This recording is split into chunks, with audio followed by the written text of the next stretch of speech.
I do want to touch on your plan for state worker pay increases for a moment. This specifically aims to help people who have served in state government for a long time. So if somebody who's been here for 20 years, I think they could get a 10% pay increase. The problem I see, though, is if you're hired for a really difficult job last year, your salary is going to remain the same. I'm going to give an example after this question. Can you address that point? Because if I was hired to a state governmental job that was really challenging at 40-ish thousand dollars a year and my salary's still going to be $40,000 a year, I may be looking for another job. Well, and I know the specific job that you're talking about that you'll bring up in the next question. We've talked about it before. It's a critical piece for us. But you know, you have to look at what we've done up to this point under the previous administration and under, previous legislature. In the last 5 or 6 years, if you add all the pay increases together, it's almost 20%. So it's not enough because the private sector market, you and I have talked about this, moves it faster than government does.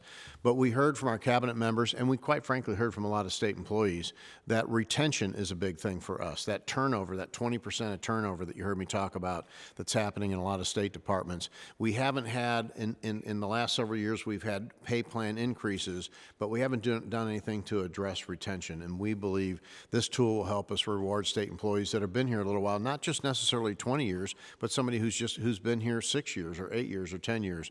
We think that this is a tool that will help us. And again, the legislature is going to look at that and they're going to see if they think that's a significant piece. The agency you were correctly predicting I was going to bring up is Children's Division. We had Yes. talked before about how the starting salaries for child abuse investigators is $44,000 a year. That's not going to change unless somebody has been here for a long amount of time, as we just mentioned. But you told me that it would be worthwhile to raise that starting salary, and it's not in the budget. Why not?